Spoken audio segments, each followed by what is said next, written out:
All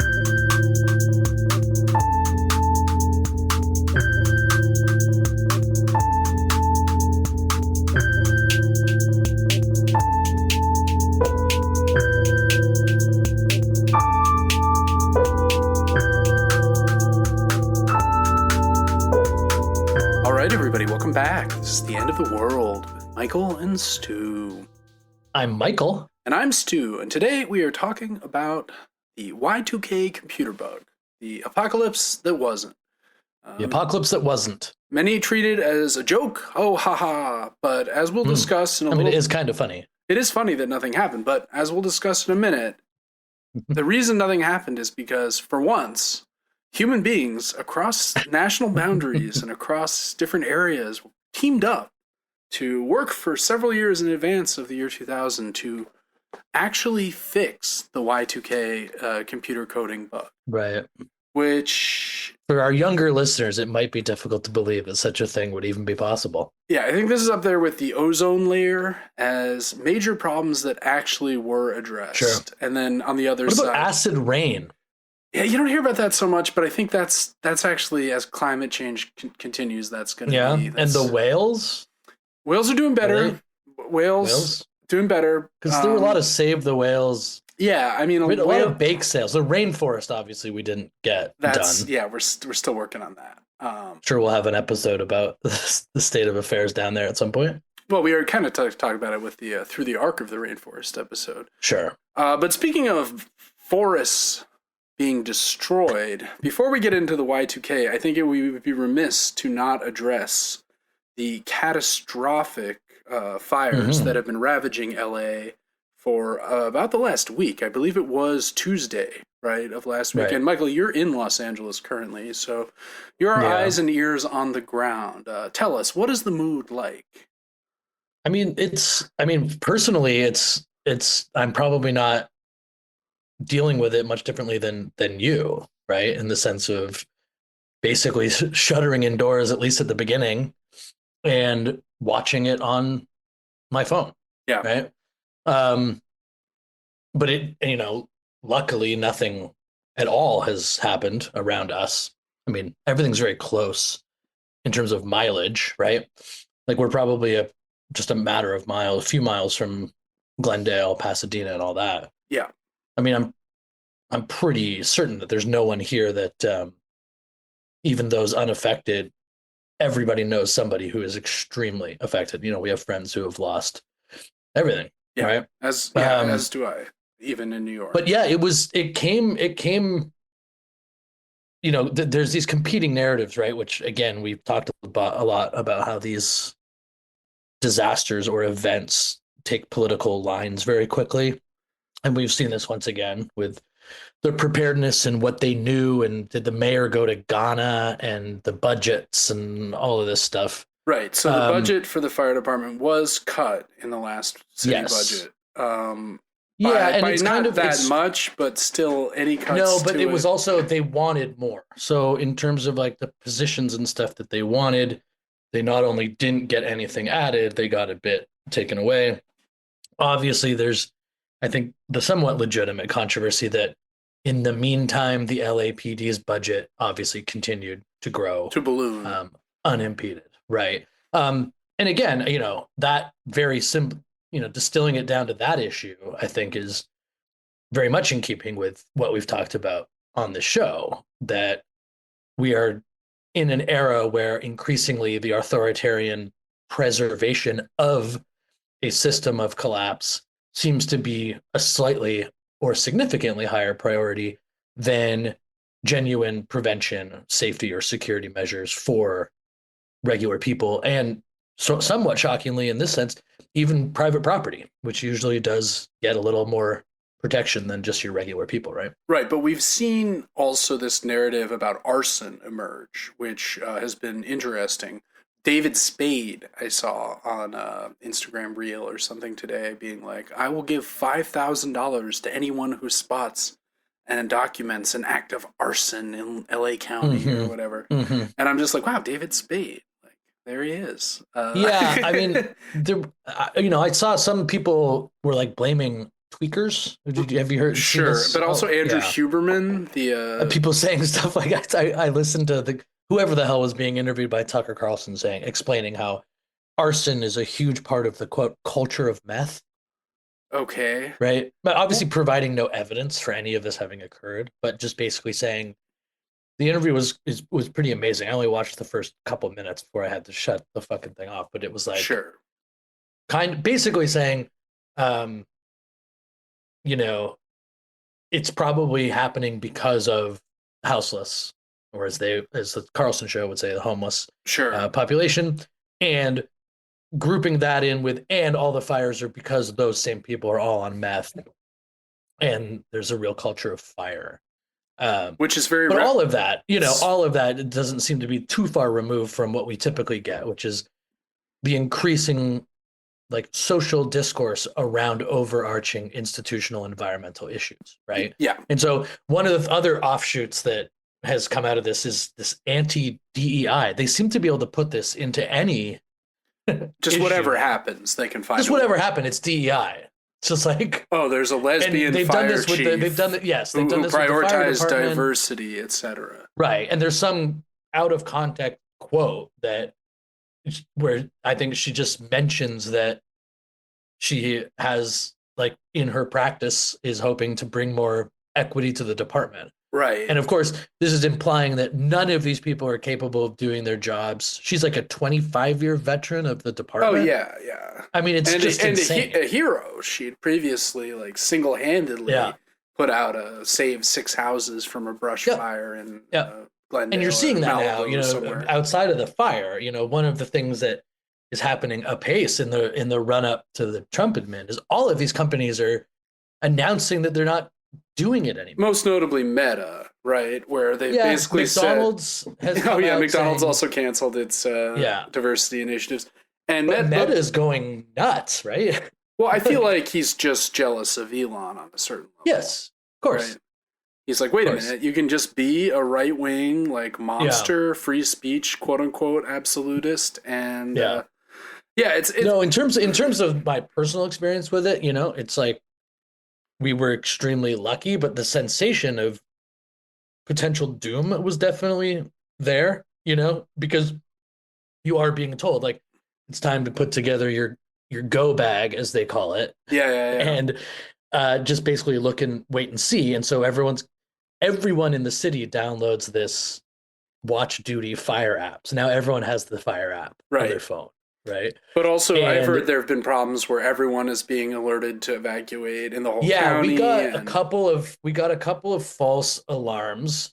So the closest it got for us is that there was something called the Sunset Fire. Did you follow? This was like that was one that was lucky, like relatively contained, as it turned out. Yeah, that is one that people were like, it's definitely arson, right? I mean, I've heard that a lot with the Sunset Fire. But basically what happened was, I think visually it was more stunning than actually being in danger. Like we went outside because we heard there was a fire in relative proximity. And like looking straight across the hill line, we could just see this huge fire. And we were like, at that point, finally, it was like, okay, should we just drive out for a bit and like see, just in case? Time for a visit to San Diego. Yeah, time to check out Anaheim. See the beautiful Angel Stadium. Yeah, but we then went and watched the news, and basically I think the timing of the winds were relatively fortunate compared to the Palisades and the Pasadena Eaton fire, where they just weren't strong enough, so they were able to contain it, I think, much more quickly. But yeah, you're then just like, we got one false alarm that everyone is then texting each other like, what's happening? Because no one can figure out. Everyone's on their app, on the fire app. What do we do? And there were a couple of those. There's one at like 4:00 in the morning. That's good. But yeah, no, it's I think that I have no real comprehension of the scale of it, right? Because I'm visiting. I don't really like know the size of these places outside of like, same as you, reading it online, like looking at the Google map or whatever. The area is as big as San Francisco, like all this crazy sort of hard to comprehend stuff that I'm going to have to go and see eventually when it's possible Sure. to talk a little bit more about what has happened. But no, it's definitely like a bleak moment where you see these forces trying to shift all blame away from just the increased stress on an ecosystem Yeah. in these Yeah. types of environments. And I mean, obviously, the work that we've covered that this incident most recalls is Parable of the Sower by Octavia Butler. A lot of Which people, was in 2025 where there were fires in this exact area, right? yeah, yeah, and as you recall, there were the pyros, the fire drug that made people want to start fires was an element of the Uh-huh. novel, and so. But also, I read a sort of disquieting news today. You know, I mean, she was from Pasadena and was in Yep. fact buried in Altadena, and apparently the cemetery where she's buried Oh my God. has burned. I don't know if her particular, Yeah. gravestone or whatever was damaged, but it's like, okay, like it's a little on the nose, right? Yeah, no, it's an extremely sad situation and the kind of event that I think the horror of it will probably only compound as the days go by, unfortunately. I mean, they're still saying, what was the thing I heard today was when they were talking about when people would be able to go back, and the quote was something like, "It won't be days, I'll tell you that." Yeah, And and so, also like every day you're reading like, oh, Santa Ana winds may return tomorrow, and like higher, it's yeah, like so yeah. it's Well, we such. have that right now. We have this wind warning coming in at 4 in the morning. So you're kind of like it's. I don't think people in general are sleeping very well, just kind of trying to figure out if a new neighborhood is under threat or whatever, while trying to help people in the ones that have already been impacted. Yeah, it's terrible. Well, we'll continue to watch this as the weeks go by, and I'm sure when you have a chance, you'll be able to size up some of the damage Yeah. in person.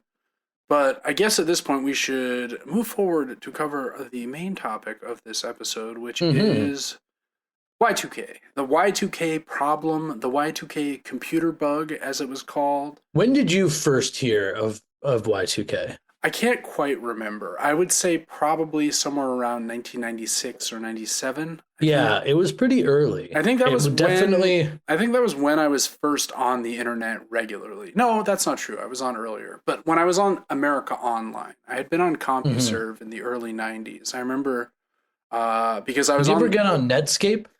yeah, I had Netscape, but we would Yeah, use Netscape through AOL back in the day. sure. But I remember I was first on the internet as a 12-year-old on CompuServe the year of Jordan's first retirement.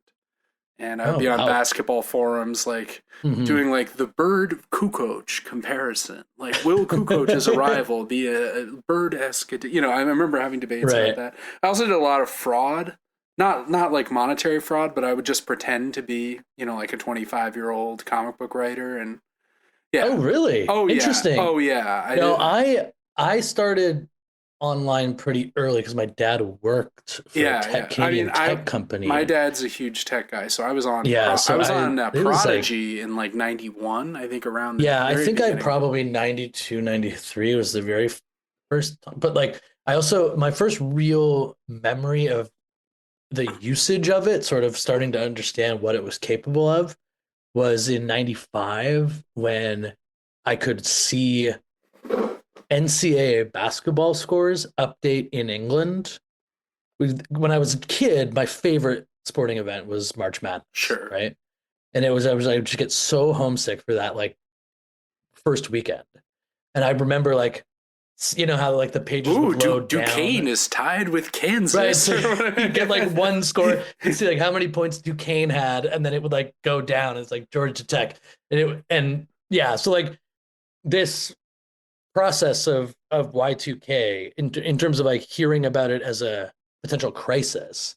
Um, I think things were popping up even on like the weird, like sort of cumbersome news sites that Oh, existed online. absolutely. And I mean, the problem itself, I mean, we should say what the Yeah, why problem don't you was. explain what it actually I was? mean, so in the early days of computing, like memory was extremely expensive, right? I Mm-hmm. read somewhere it was hundreds of dollars for like a single kilobyte of memory. And, Yeah. there's like 1,000 kilobytes and a megabyte, 1,000 megabytes and a gigabyte, 1,000 gigabytes and terabyte, etc. We're all familiar with this Mhm. now. Now we have phones that have like a terabyte of data in some cases. Not in my case, but at the time, this made put a premium on efficiency.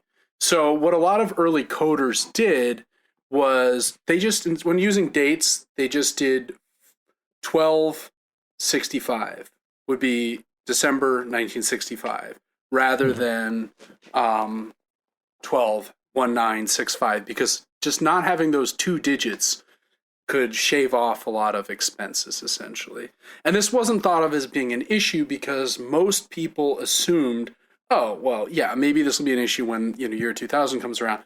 That's 35 years from now. By then, all this code will be infinitely obsolete. No one will be using this stuff. It'll Oh, evolve. so that was the logic. So we don't have to worry in that something else entirely will have replaced this? Yeah, I mean, basically, and I think this is not an insanely unreasonable assumption, right? That just in the next 25 to 30 years, all of the stuff we're doing will have become obsolete and will be replaced, right? I mean, Mhm. but what they couldn't have counted on is that many systems in key areas, such as particularly the electric power grids, air Mhm. traffic control, continued to rely on this old code even as their systems were expanded and modernized, right? So it's like instead of tearing the whole house down, there were many additions built up on top of the house. Yeah. But at the base of the house is still this like potentially corrupting problem, which was a vast problem. There were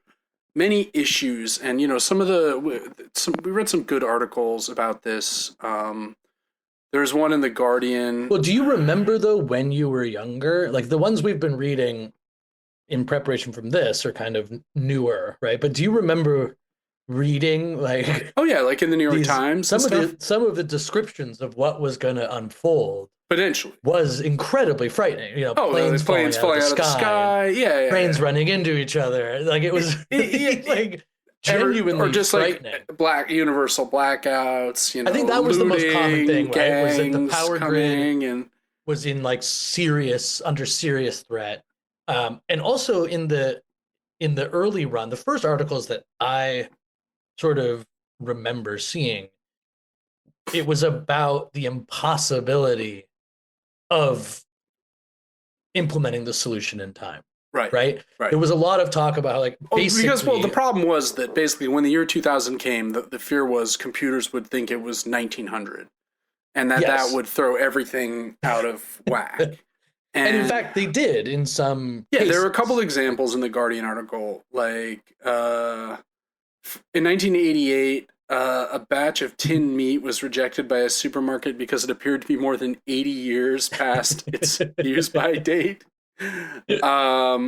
A customer. Well, there was a 104-year-old woman who was received a letter invited to preschool, having been enrolled in kindergarten to prepare for kindergarten the following because she was born in September. 1888 and it was 1992. Yes, that's right. That's right. And then a customer at a New York video store had a bill for $91,250 for renting The General's Daughter for 100 years. Have you seen The General's Daughter? I don't know if I have. Have you? Travolta, James Woods. Oh God. You would recognize the poster. I think. Yeah. I'll look it up afterwards. James Woods' house not destroyed after all. No, you saw that he went on TV crying and the humanity, and turns out his house was fine. But Woods is one of those guys who's totally flipped his shit, right? Yeah, he's like John Voight level, like Illuminati. Yeah. QAnon adjacent. Yeah, he's a national treasure. Yeah, there was a lot of issues. So there were real problems. There were some issues with barcodes not working because of the date problem, Mm-hmm. And the credit card companies like issuing expiry dates that are implemented as 00. The way yours now is like 29 or whatever it is. Sure. Right. And so then people will be like, this card is expired because it was issued in 1900. When these cards were definitely being issued in this form, as we know. And right, there's a couple other things. Women, there was an uptick in Down syndrome because of a Y2K software bug where a bunch of Mhm. women who should have been marked as being at greater risk were not. And this is not something that it's not like the children got Down syndrome because of, No. but a screening process that might have alerted them earlier to this reality Mhm. was foregone because they were seen to be not at risk because of some date screw up. Um, yeah, I mean, there were real problems, but what's interesting about the Millennium Bug is that it was real. Yeah. And I think the tendency now, in looking back on it, is to be like, ha ha ha, Y2K, remember that? That was, I thought about it. I think I mentioned last week in our teaser of this episode that it seems in retrospect like a when prophecy failed scenario, right? Where all these Yeah. doomsayers were saying this horrible thing. And even at the time. Yeah, because there'd been a lot of buildup, and then the Mhm. few things that happened, I think the internet was slower for a week or two, right? There were a couple very minor things. And the reality of the situation is that governments around the world spent And businesses. and businesses spent hundreds of billions of dollars in Yeah. remediation, right? Where people coded working on this for 97, 98, 99, like with a fixed date.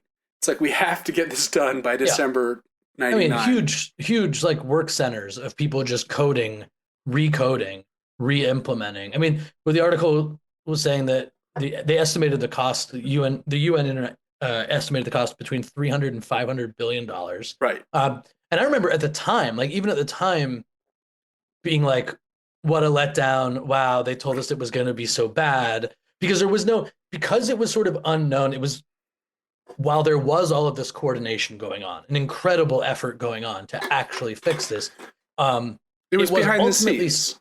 it was still difficult to fully say for certain sort of where all of these different entities were, what any sort of interaction might do if it turned out there were groups or regions or businesses that weren't updated when they tried to communicate with updated businesses or governments. And so it really was sort of held in suspense. And then like if I like my memory is that it was immediately fell into the It was a category joke. of like, Yeah.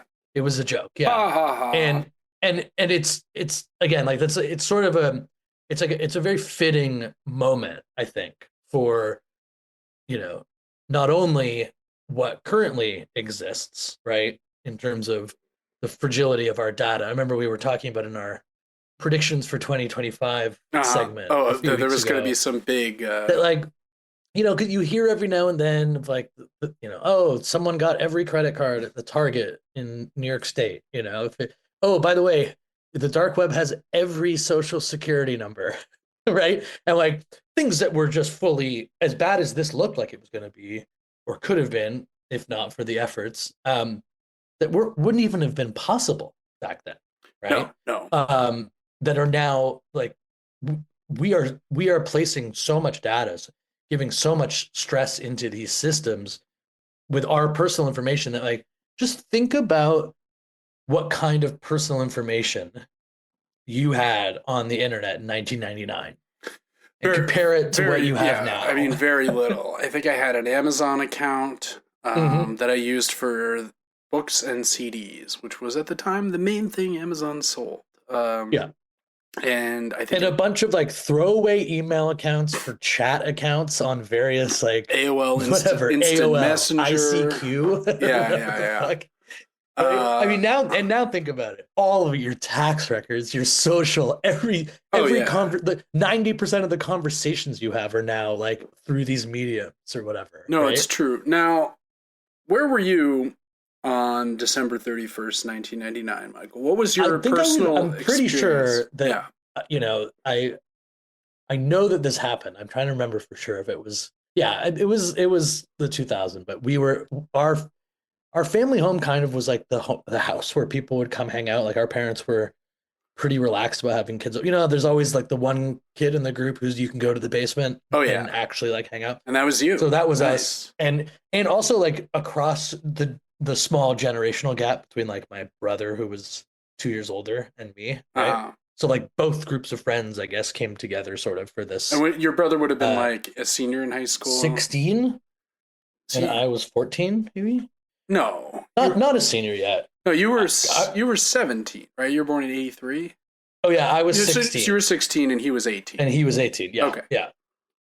Oh, the reason I say not as seniors because back then, way back then, we were in Ontario, Canada, and they had OAC, which was a fifth year of high school So weird. that you had to do. Yeah.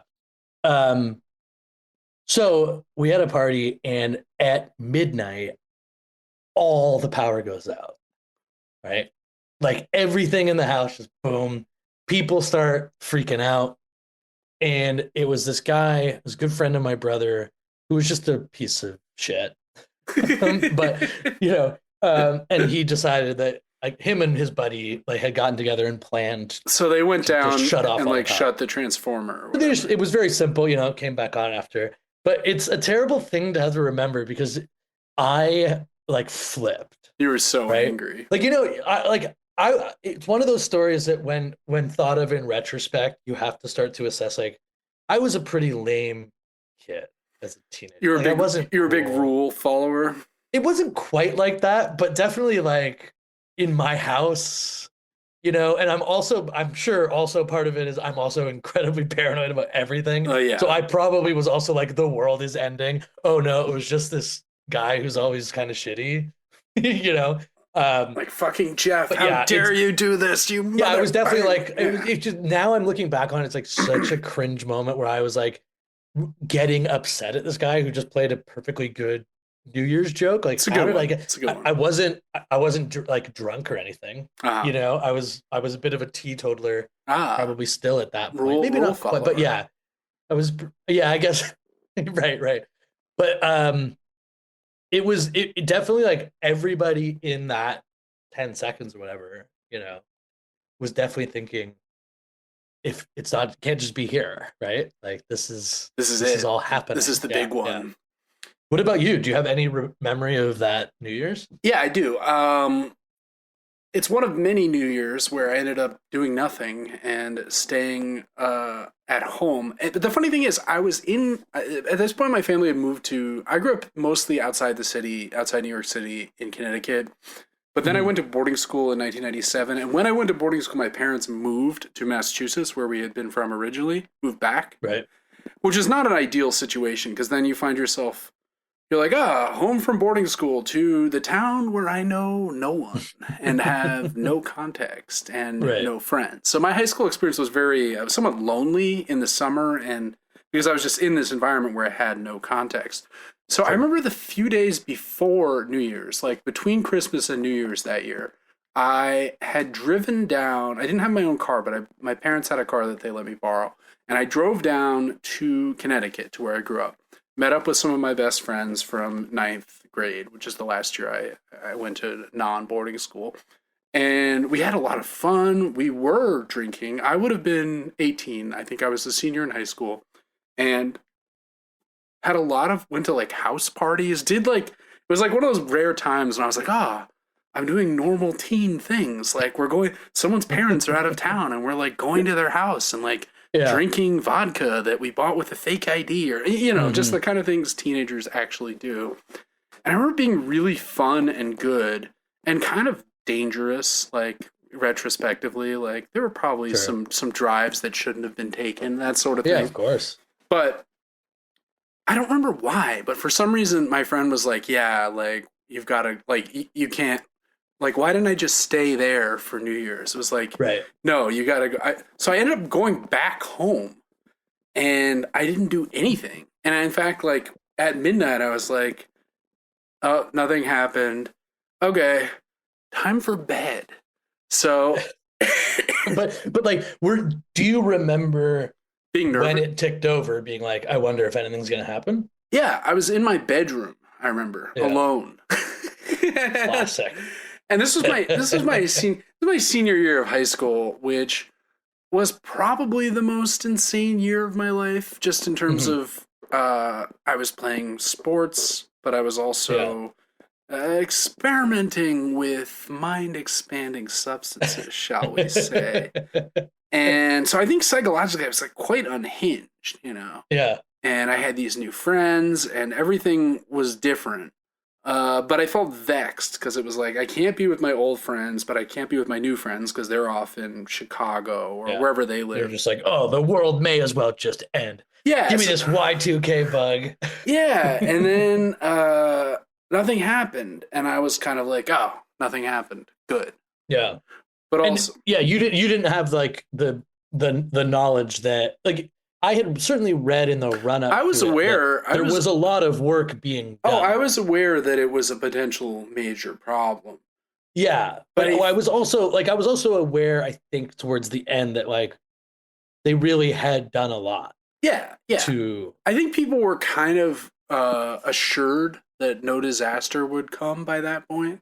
Mhm. But I honestly don't remember it that well. And I just remember being like really depressed and like, wow, it's the one time in my life and in the life of everyone I know when it's like a new millennium is starting. You know, Mhm. the 19 is turning into a 20. What? Oh my Sure. God.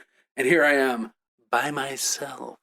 Well, it could have Uh, been worse. You could have been with a group of people yelling at a guy who played a practical joke at it's people. true. It's true. So, And I but think it, before we go to the movie, I yeah, do want to just come back to this point yeah, that you brought please. up that you know we did come to think of it as this sort of joke in the lead up to it, and I think after in particular, right? Which is Um, not good. It, no, I mean certainly not it's a because wrong lesson to take from this. it's sort of you know, and you see this with all of these different disasters or calamities. I mean, even with the fire right now, right? You're seeing the sort of manipulation Yeah, of or COVID, the right? yeah the way that The vaccine actually being that's the right. greatest thing Trump ever did by far, and it's like Yeah. all of his followers hate it and think it's evil, and Yep. it's just like how did this get so Right. backwards? Like, And we talked about this before too, where it's like the effect of COVID has we've become far more susceptible to public health emergencies because ultimately for just enough people it didn't actually destroy their lives, and so if that's what they're comparing just like with the Y2K something thing. like bird flu and with the fire it's the same sort of thing in terms of like what are all the different reasons we can give that whether it's the hiring practices of the fire department Yeah, was to yeah, blame, you know, like on and on and on. And these things sort of like twist the way that we come to think of these incidents and how to handle future ones. And I just wanted to read that we got this article from 2019, right? And it's written by this guy Martin Thomas, who actually worked on the coding, the recoding, the fixing the bug. And he said, I just want to read this. Yeah, okay. The Millennium Bug was real, and the internationally coordinated effort was a great success.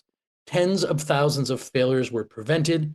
Sure, some suppliers took advantage and sold unnecessary upgrades to customers, but those of us who worked days, nights, and weekends to meet the hard deadline of December 1999 are angered when ignorant people think that because we succeeded, the threat was not serious. yeah. Y2K should be seen as a warning of the danger that arises when millions of independent systems may fail because of one single event.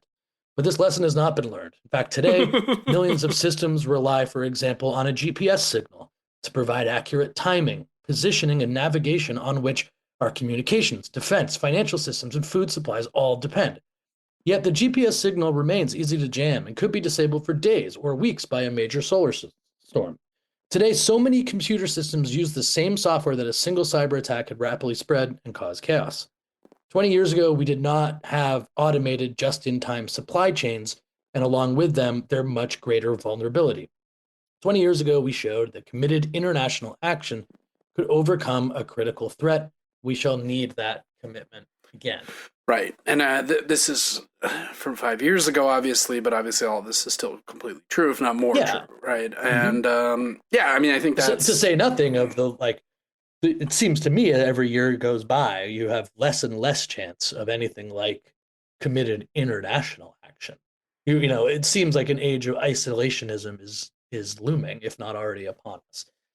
yeah, yeah, begun. Especially with these apocalyptic concerns. I mean, you know, Yeah. it seems like there's a decent chance that the way this country is responding to them is to try to acquire land in Greenland, Canada, and Panama. So it's what we seem to have come up with so far. It's not great. Now, No. just to wrap up our episode, let's talk a little bit about this Y2K movie, which I think is out in theaters next week, but it's been on streaming for a bit. Yeah, Um, yeah. I Kyle think Mooney, it's a limited engagement. It's A24, right? it's A24 kind of horror comedy, I think is Mm-hmm. how I would describe it. And it's one of those things where the first 20 to 30 minutes of the movie are, and I have to say I'm kind of a sucker for this, are just like hitting you over the head with Yeah. temporal setting clues, That's right. like of every sort. So we've got, I mean, look, we'll talk about it in a second, but I'll just say before you get into the opening of the movie, it's overall, I don't love the movie, but if you are our age, it has like a certain, if you are 37 to 44, like you're gonna love like all of the little stuff, the Easter eggs that come along in this movie. yeah, I mean, so the opening titles are AOL. They're Yeah, chatting that's with awesome. they're chatting with each other. Tim Heidecker is the dad, and he's reading Mhm. a news story about Enron, this up and coming stock that maybe is in a little bit of trouble. Okay. We see people doing the L on their forehead as a like Uh-huh. loser sign. They're Yep. downloading internet porn, and it is downloading. Yeah, the internet porn is like going the same way as the scores, the buffering, college basketball scores. Yeah, buffering. buffer. Yeah, and And then the there's first song is Flagpole Seta, and it's just too much. yeah, it's like, all right, I'm overwhelmed. Stop, make it stop. Their kids in a video store debating whether or not their friend has holes in her brain from all of the ecstasy she has done. Remember the anti-ecstasy propaganda? Oh my god, I feel like that was such a weird moment. Ecstasy was so prevalent in like 99, 2000, Yes. 2001, and then it seemingly vanished only to reemerge as Yeah, Molly about a decade but it was plus later. I mean, this was going on when the ecstasy craze in the mid '90s when I lived in England. oh, it was big in the like UK in the early 90s. It was like the thing, in like the parents house. the parents were like, if you shoegaze. take this, you die. You know, and it was always so funny to me because I was obviously too scared to go near this stuff. Yeah. But I'm in this British culture where parents are just letting their like 12 to 15-year-old children get completely bombed. Yeah. Just drink so much just at parties. And then they're like, but this other thing, if you take that, if you touch this, everyone dies, not just you. Everyone you know dies. It's like it was intense. There was a real drugs crisis. I love Yes, how that's right. they always pluralize drug. America, we said the war on, he's a drug addict. It's like he's a drugs addict. He's a drugs addict. I love that. There's a guy who runs the video store who's a white guy with dreads. Mhm. He is sort of an older guru figure to them. He's like, well, the jury's still out on like the ecstasy brain damage stuff.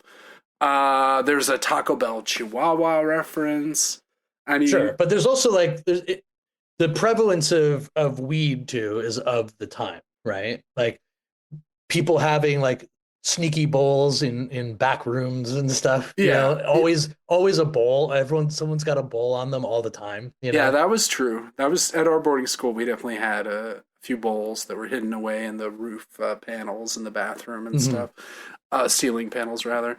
So we have our two main characters who are like best friends, and they're kind of losers, right? They are on the night of the new millennium. They are at home, Mhm. and they're doing what I did, which is nothing. But then they're watching Junior on TV, which again, Yeah. classic Arnold Schwarzenegger comedy film about male pregnancy. Finally, they decide that enough is enough. We got to go to the big house party. They break into the liquor cabinet. One thing I was disappointed to see, they put a bunch of vodka or whatever into a water bottle, and they do not replace the missing vodka with water, though, which is something that Amateur move. I certainly never did that. But that's sort of like what the movie is, right? Is that it's like it's kind of making fun of disaster movies of that era, but also a parody of not just the era, but of those movies too, right? Yeah. So they get to the party, and the party is hilarious. There's like different rooms where there's a bunch of jump, jive, and wail kind of like swing kids. Yeah, like I don't want to know what percentage of the budget for this movie went to the music. Probably pretty high. Because it's just like so many So 90s many bangers coming yeah. at you. Limp Bizkit is playing. Well, of course. The Thong Song. Danny, one of our two protagonists, does a sort of lip sync to the Thong Song that impresses everyone.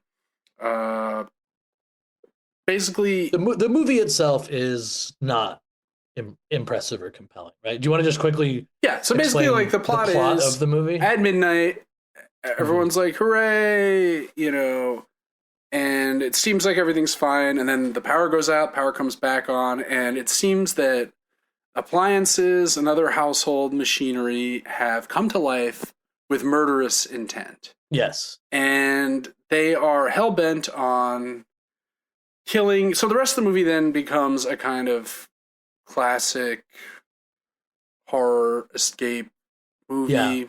The kids, and so somewhat weirdly, they kill off a bunch of the people you get to know, like really quickly, including Danny, our beloved, including the second lead New Zealand sidekick who does the thong song. It's like, and like it becomes kind of this misfit, and it also becomes quite bloody because there's like a blender that cuts a kid. Some of the gore is pretty. Another kid gets his head smashed through a microwave, and he's microwaved. The blender scene is funny, right? But all of the machines, they all are made to kind of look even sort of older than they are, like there's no sense of sort of dressing them up as any sort of like tech overlords. No, I got a kind of Short Circuit vibe. You remember Short Circuit? Like the Johnny Five, like the robots kind of look like that. They're a little bit friendly. They all have like monitors, and like basically a computer pulls together all these other. Now, how these things are staying connected when they're not plugged into the internet, never mind.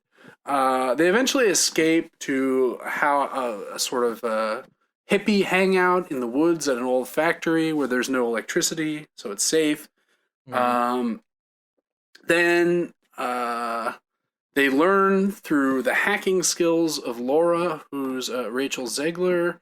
She hacks into one of the machines that they've kind of gotten tied down, that they're all going to gather at the school where there's been a recent big DSL upgrade, so it has high-speed internet. I love that. And that's the nexus of this. They're installing DSL. There's this nexus of a world mind computer, Skynet type, whatever. We do see planes crash into each other in the sky. Oh yeah, no, it's very bad. But it's also one of those classic. Where it's like, is this localized to the town or is this the whole world? Right, but it sort of like loses its tone because on the one hand it does portray this and talk about it, but it's one of those, the types of movies where like someone loses, like their best friend is actually just chopped to pieces, but then they're like still joking, trying to like get their first kiss. Two scenes later. That's and you're just like, I don't understand how this doesn't make any sense, right? Yeah. I did like attention to detail. Like one of the kids in the hippie like hangout has a Takamine guitar, which is very. I mean, there's a lot of very fun 90s. moments. If you were at parties like this or sitting in bed by yourself in 1999, it is definitely worth watching just to laugh at some of the stuff that they throw out there. But eventually they discover in the old video store that Fred Durst is there, the actual historical Fred Durst. Who must have got another chunk of the budget. Yeah, and he's pretty good. I mean, he's making fun of himself a lot, Yeah. I feel like Fred Durst has had a weird redemption arc, like from just horrible Woodstock 99, like and the documentaries that came out sort of one after another about how bad that was. Yeah. But he has also become a director. He directed that weird John Travolta movie where he's like a super fan of Devon Sawa. I think it's called The Fifth Fanatic or something. It's not great, but it's not terrible. You're like, wow, Fred Durst, skilled director. Right, but he's in this as himself in the time. Right, which is a little... So he looks, which is, I think is pretty funny. He looks like garbage. I mean, he looks okay. He never looked great, so I mean, it's... Right, but I also kind of appreciate that they didn't try to make him look any younger. It's just Fred Durst. Yeah. And he's also kind of a coward. He's like... Yeah. This isn't, we got to stay away, But the kids inspire him. They go to the school. The hacker girl, Laura, manages to get in. There's a running gag throughout the film about a condom that Danny If you was can always. believe it. was One day always- they're going to use a condom. And by the end of the film, they do use the condom as to seal off the electric shocks or to sort of insulate her Yeah. hand So as they put it on her hand. so she Yeah. can reach in past the security and That's turn right. off the virus. And And She- really, that's all it took. yeah, City. But there is a great moment where, to distract the bad guys, Fred Durst breaks out to a full version of Faith, by George Michael. the famous cover that broke Limp Bizkit. Yep. And that is a pretty good moment because he tries to rally everybody, and he's like, I'm Limp Bizkit," and everyone's like, "We don't give a shit about you." So that part is actually probably the best part of the movie. Yeah, I mean, it's not a great movie. It does work. Like everything, a lot of Yes. seeds that are planted come to sprout by the end of the film. But then again, they're like coming out of the school after they've saved the day. Everyone they know is dead. His best friend is dead. And it's like Let's make out. such a happy story because he gets to kiss the cool girl. Right, and then 5 years later, they're at the grave of Danny and the other kids, the other friends that died along the way. Mhm. And, they give an update. Oh, I've started a music blog. Like, he's like a Pitchfork Yeah. wannabe kind of kid, which is... He's kind of like finding his way. He's cooler now for sure. And she's like gonna be working for Fred Durst's new tech company because he's become a tech mogul. He's become like an actual tech mogul, kind of like a Zuckerberg. Which is in this world. pretty funny. I like that part too. Yeah. I'm coding for Durst Industries. And then their other friend is like listening to their iPhone or the iPod, excuse me, it's before the iPhone. And we see a little glimpse of the virus. It's still alive. So Still it's there. laying the groundwork for a sequel. But where would you set a sequel to this movie? Like, you skipped I don't over think- 9/11. I think I don't think they're trying to lay the groundwork. I think they're just trying to have a slightly more interesting ending than they would otherwise. Right, but it does keep the door open if this had been a Well. breakout hit or whatever. Which Yeah. What year would it be? I don't know. I guess they could probably, maybe like a 2010. Like they could do a high school reunion, maybe. 2010, the year we made contact. That was the sequel to 2001, right? So All right. yeah, there we go. So I don't know. It's a fun movie. It's worth seeing if, as Michael said, if you're of this generation, you might enjoy some of the Easter eggs. And it's not super long. It's not super demanding. Yeah. But anything else you want to add about Y2K? Yeah. I think we got it. So next week, what are we covering? We're gonna look at The Substance. Yes. Who's in that again? Demi Moore and Is it Qualley or Quayle? I think it's Qualley. Margaret Qualley Yeah. from The Leftovers. Who's the daughter of Andy McDowell, the actress. And was in also Once Upon a Time in Hollywood, right? Have you seen it yet? I have not seen The Substance yet. No, have you? Yeah, it's great. Yeah. I've heard Really looking forward to it. I've heard mixed reports, so I'm glad we'll maybe this will be one where you love it and I hate it. I know, that rarest of beasts. Yeah. But anyway, I'm looking forward to talking about it. I think it'll be fun. And in the meantime, if you like the show, you can follow us at The End of the World WMS on Instagram. You can subscribe to the show on the podcatcher of your choice. And why not leave us a review or a rating? Why not tell us? Just click a button if you can. Why not tell a friend about how enjoyable you find our That's weekly banter about the end of the world, which is, despite the grim topic, uplifting and heartening. As I feel like someone wrote in a review once upon a time. In any case, until then, this has been The End of the World with Michael and Stu. I'm Michael. And I'm Stu, and we'll talk to you real soon.